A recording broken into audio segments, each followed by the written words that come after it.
After winning an Oscar at 13, Peggy Ann Garner seemed destined for greatness. But by 30, she was broke, forgotten, and selling used cars to survive. Now, we're uncovering the brutal truth about what really happened, from her mother's shocking betrayal to the mysterious disappearance of her Academy Award. This is the devastating story Hollywood tried to hide. Peggy Ann Garner was born on February 3, 1932, in Canton, Ohio. Her parents, William and Virginia, had been married for 10 months when she arrived. William was a lawyer, and Virginia had dreams of being an actress. But the Great Depression made life hard for everyone, and Virginia's own career never took off. Instead, she poured all her dreams into Peggy. From the time Peggy could walk, Virginia was pushing her into the spotlight. By age 3, she was in dance classes and reciting poetry at events. Her father focused on his law career and was rarely home, so Virginia was in charge. On Peggy's 5th birthday, Virginia threw a big party and invited reporters. She wanted the world to see her daughter as a future star. But the more Virginia pushed, the more problems grew at home. William wanted Peggy to have a normal childhood, but Virginia wouldn't hear it. The fights got worse, and Peggy would hide in her closet, hugging her teddy bear. Then, in 1938, Virginia made up her mind. She grabbed $200, packed their bags, and took Peggy to Hollywood, leaving William behind. Once they arrived, Virginia wasted no time. Within weeks, Peggy was working as a child model, earning $5 a day, a lot for the time. She was enrolled in a special school for child actors, where mornings were for lessons and afternoons were for auditions. Virginia pushed her hard. Some days, Peggy went to 5 auditions in a row. That summer, Peggy got her first role in a small theater production. It was exhausting, 6 nights a week, plus matinees. But Virginia saw it as just the beginning. A month later, Peggy had a screen test at Paramount. The studio liked her, and within days, she had her first film role in The Arkansas Traveler. By the end of the year, Peggy had been in 2 movies and countless ads, but her childhood was slipping away. Playtime didn't exist. Every day was about auditions, rehearsals, and long hours on set. And Virginia controlled everything. Over the next few years, Peggy's career kept growing. She got small parts in movies and slowly made a name for herself. Then, in 1943, everything changed. She landed a role in Jane Eyre, playing the younger version of the main character. It was a big production with stars like Orson Welles and Joan Fontaine, but Peggy stole the spotlight. In one key scene, where young Jane stands up to her cruel aunt, she was so good that the film crew teared up. Critics noticed too.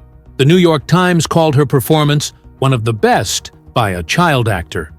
And Hollywood took note. Director Elia Kazan was casting for A Tree Grows in Brooklyn, and personally chose Peggy for the lead role. But success only meant more pressure. Peggy worked 12-hour days, 6 days a week. School and friends were afterthoughts. Virginia was more demanding than ever, making sure Peggy never missed an opportunity. And Peggy had no say in any of it. By 1947, Peggy was 15 and had been acting for nearly a decade. She had made about $150,000, but most of it was gone. That year, she finally broke. With her father's help, she went to court to remove Virginia as her guardian. She accused her mother of spending all her money on herself.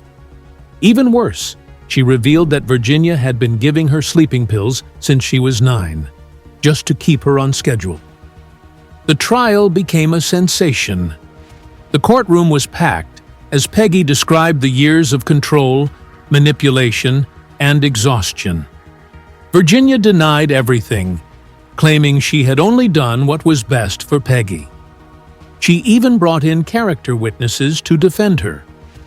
After 3 weeks, the judge made his ruling.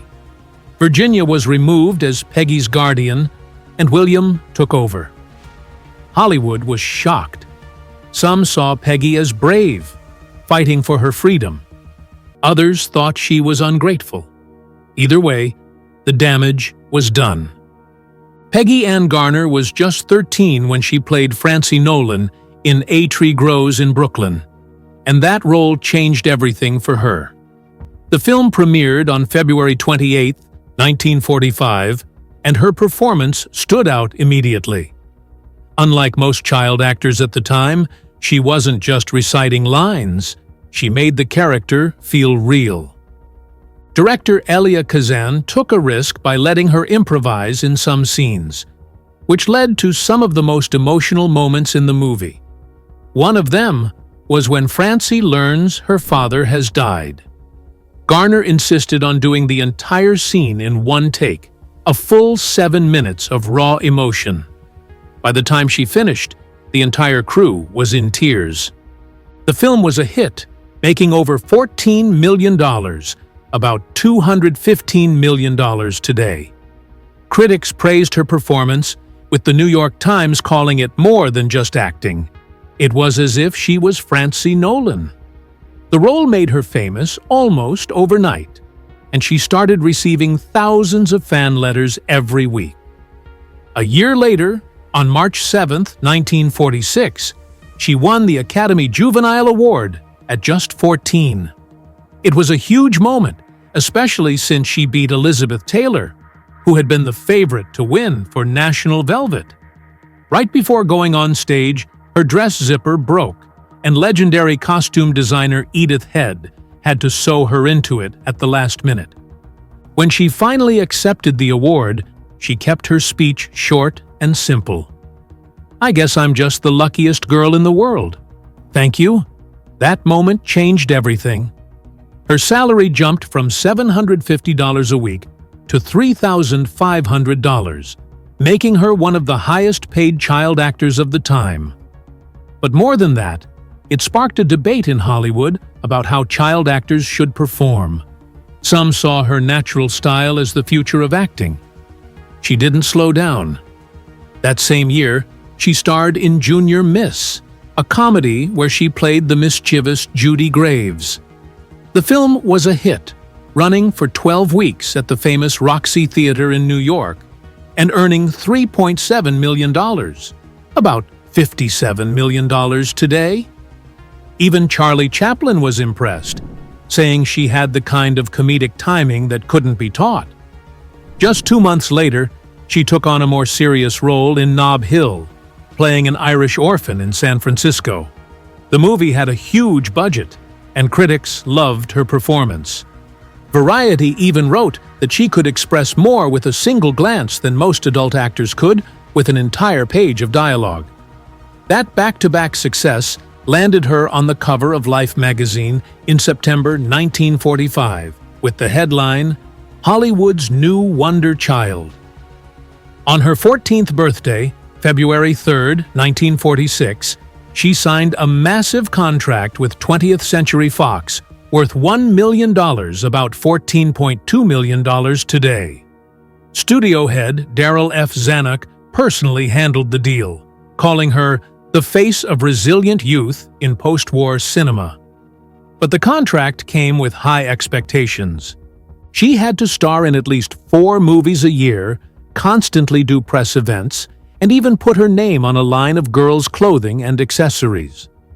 Fox carefully controlled her public image, presenting her as the ideal American teenager, optimistic, hard-working, and relatable.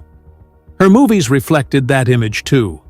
In 1947, she starred in Thunder in the Valley, a film about rural poverty, which was even screened at the White House for President Truman. But behind the scenes, the constant pressure was exhausting. In diaries published years later, she admitted feeling like she was always on display, like a wind-up doll that had to keep performing. Peggy Ann Garner thought Black Widow, 1954, would help her transition into adult roles, but it did the opposite. She played Nancy Ordway, a young writer caught in a murder plot, but critics tore her apart.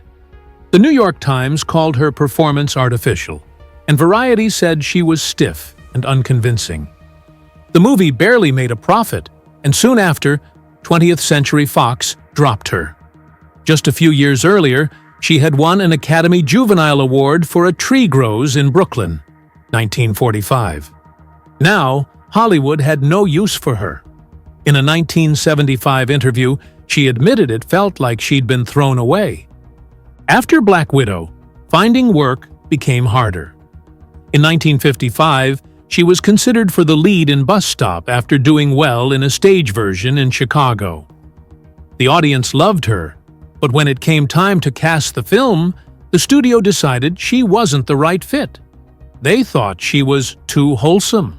So the role went to Kim Stanley instead, who later got an Oscar nomination for it. A couple of years earlier, in 1953, she had also auditioned for Titanic, 1953, and was seriously considered. The director liked her, but in the end, the studio picked Audrey Dalton, saying she had a more sophisticated look. Titanic became a hit, and Garner was left watching from the sidelines again. Years later, she admitted these missed chances could have changed everything for her. With major roles drying up, she had to take whatever was available, even if it meant doing low-budget films she wasn't proud of. In 1949, she starred in Bomba, The Jungle Boy, a cheap adventure movie where she played a game warden's daughter. It wasn't great, but it made money, so she was stuck doing sequels. In 1952, she appeared in Problem Girls, a movie about a reform school, which was basically made to be scandalous. The posters made it look like something risque, and her role was a big shift from her child star days. It made a decent profit, but it only hurt her reputation. Hollywood saw her as a forgotten former star who was just taking whatever she could get. Looking back, she admitted she hated doing those films, but she needed the money. By the 1960s, movie offers had stopped coming. She turned to television, taking guest roles where she could. In 1963, she appeared in an episode of The Outer Limits. The episode got good reviews, but it didn't change anything for her. She also had small roles on Bonanza and Alfred Hitchcock Presents, but they didn't lead to bigger opportunities. Eventually, she moved to the stage, taking a role in The Milk Train Doesn't Stop Here Anymore in 1964. The play only lasted 69 performances, and critics weren't impressed.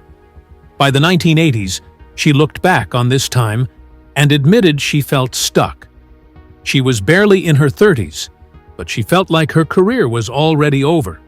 She was doing dinner theater in small towns just to keep her health insurance. For someone who had won an Oscar as a kid, it wasn't the future she had imagined. Peggy Ann Garner's love life was as troubled as her Hollywood career. Her first marriage, to singer Richard Hayes in 1951, had all the glitz of a fairy tale, until reality hit. They married at St. Patrick's Cathedral, with none other than Ed Sullivan walking her down the aisle since her parents were nowhere to be found. That should have been a red flag.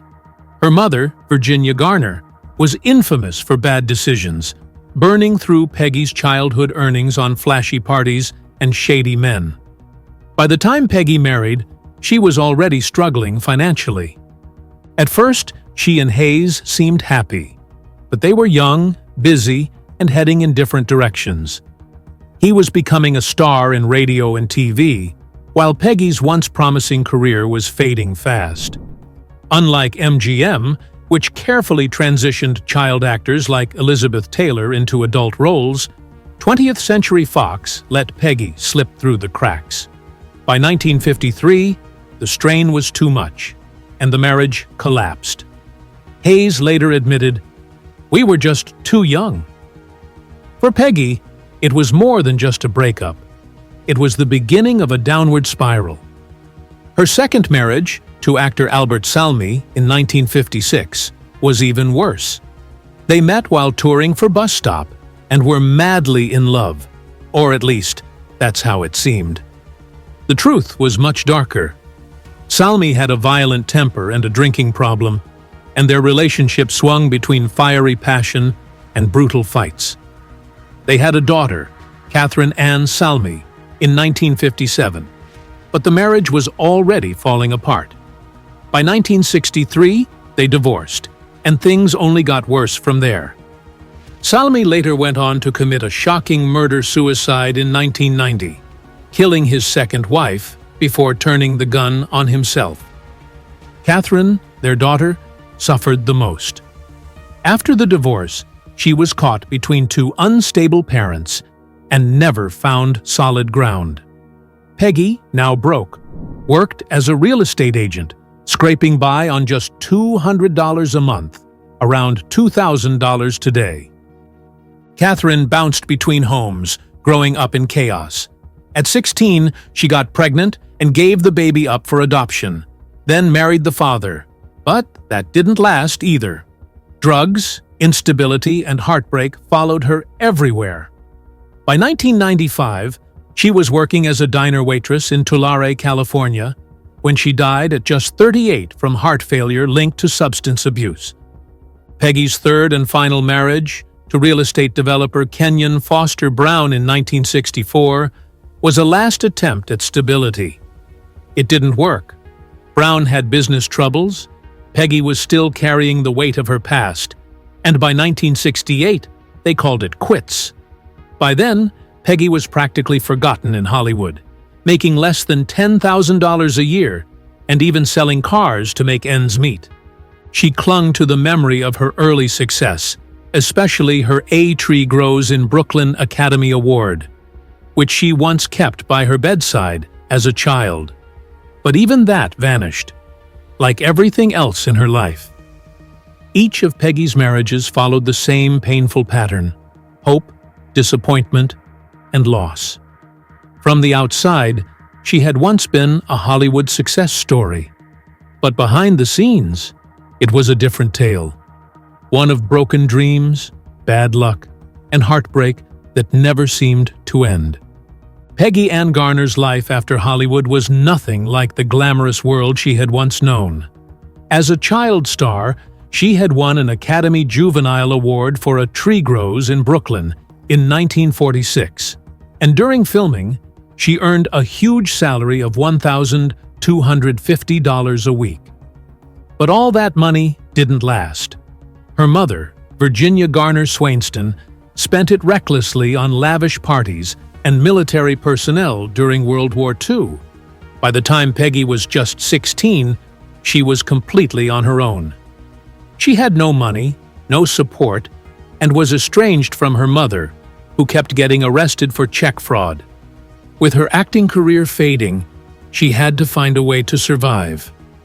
In the 1960s, she tried real estate in New York, hoping that her name would help her attract clients.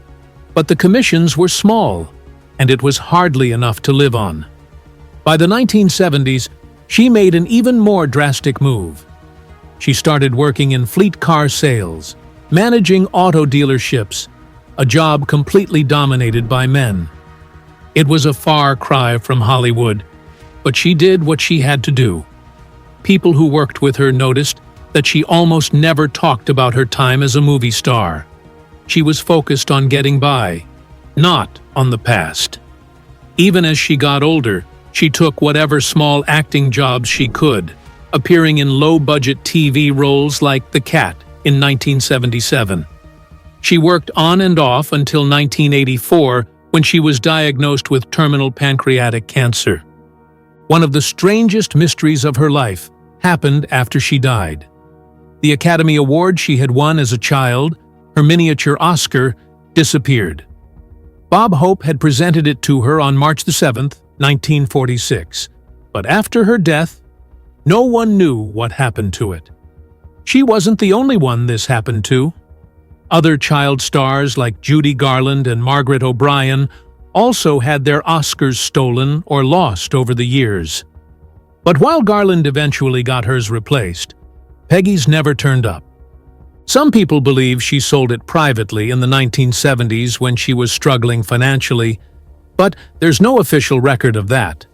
Today, similar juvenile Oscars are worth between $200,000 and $500,000, making its disappearance even more significant. It was as if her greatest achievement had been erased, just like her career. Through all the struggles, there was one person who gave her stability: Artie Jacobson. He had been an assistant director at Fox and worked on two of her films, Junior Miss in 1945 and Thunder in the Valley in 1947. In her 40s, when she was struggling with bankruptcy and health problems, she moved into his home in Los Angeles. Their relationship wasn't romantic, but it was deeply personal. He provided a place for her to live and emotional support when she had no one else. This was very different from her 3 marriages, all of which ended in failure. She had married singer Richard Hayes in 1951, but the marriage only lasted until 1953. In 1956, she married actor Albert Salmi, but they divorced in 1963. Her last marriage was to Kenyon Foster Brown in 1964, but by 1968, that too had ended. Through all of this, Artie Jacobson was the one person who stayed. Even Peggy's daughter, Catherine Ann Salmi, lived with them briefly in the 1970s. Peggy Ann Garner's health began to fail in early 1984 when doctors told her she had stage 4 pancreatic cancer. She was just 52 years old. At that time, this type of cancer was nearly impossible to survive. The chances of living 5 more years were less than 5%. Doctors offered her chemotherapy and radiation, but she refused. She didn't want to spend her last days in a hospital. She was more focused on her career.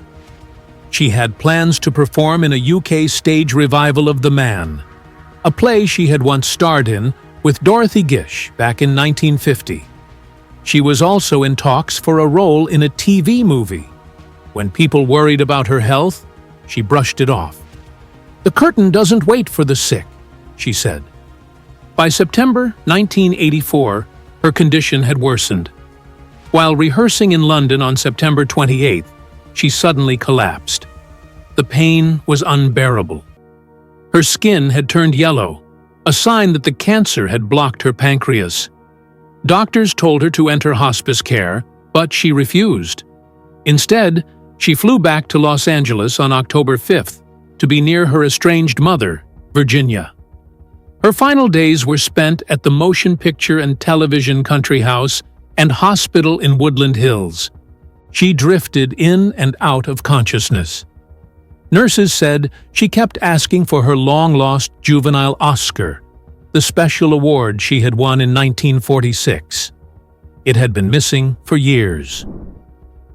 On October 16, 1984, at 7:15 p.m., Peggy Ann Garner passed away. No family was with her, only hospital staff.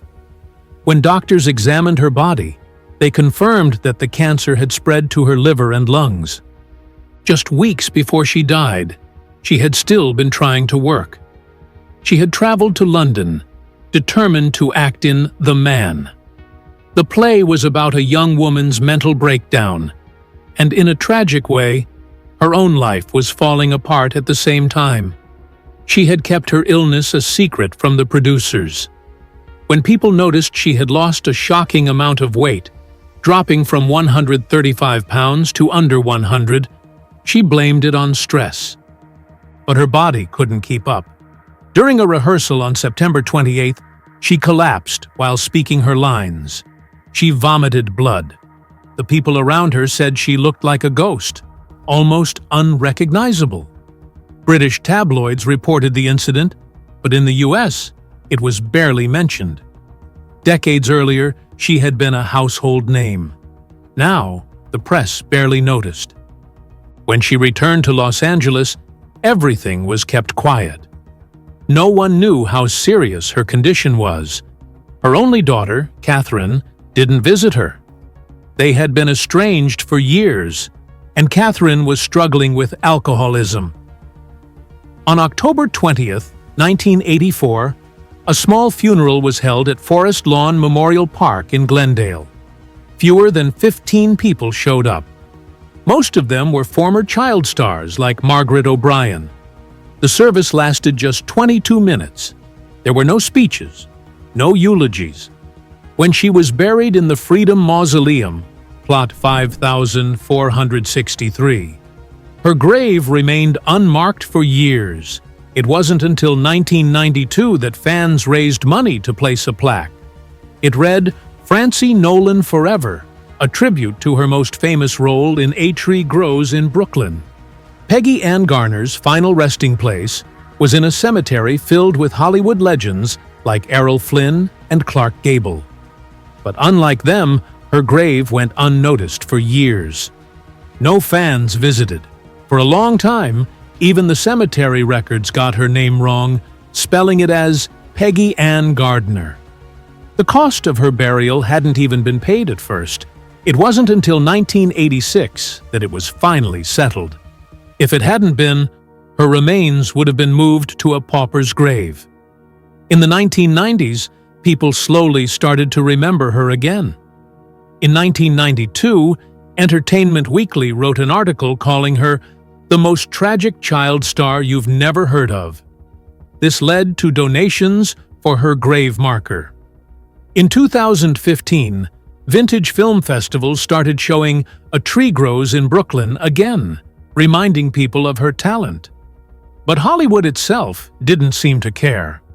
When the Academy of Motion Picture Arts and Sciences held a Lost Oscars exhibit in 2020, Peggy's Juvenile Award wasn't included. In 2021, her star on the Hollywood Walk of Fame was vandalized. Even today, visitors at Forest Lawn often mistake her grave for someone else's. Once, she had been a beloved young actress. Now, she was nearly forgotten.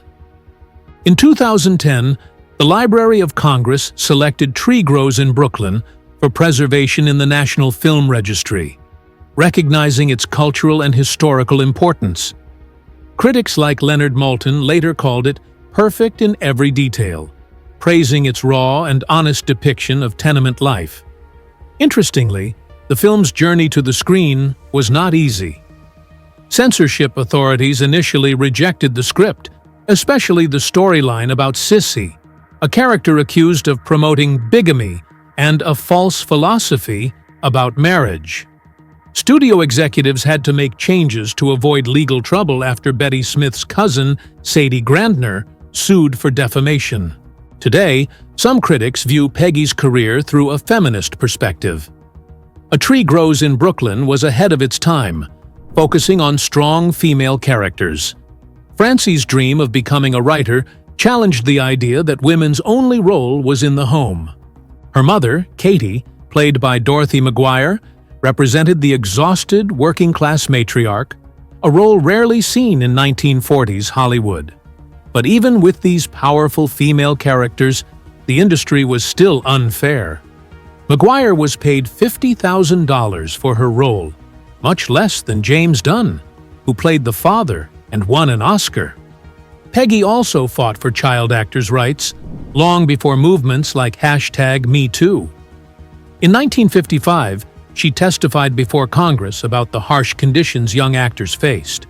She revealed that she had been forced to work 18-hour days on Junior Miss, 1945, violating child labor laws. Worse, only 12% of her earnings were placed in a trust, meaning much of the money she earned as a child star was lost. Scholars now compare her struggles to those of Judy Garland and Natalie Wood, actresses who also suffered under Hollywood's male-dominated system. When Peggy won her Oscar at 13, she said, "I'll try to make you proud." Looking back, those words feel like more than just gratitude. They hint at the harsh reality of being a child star in an industry that often forgets its brightest talents.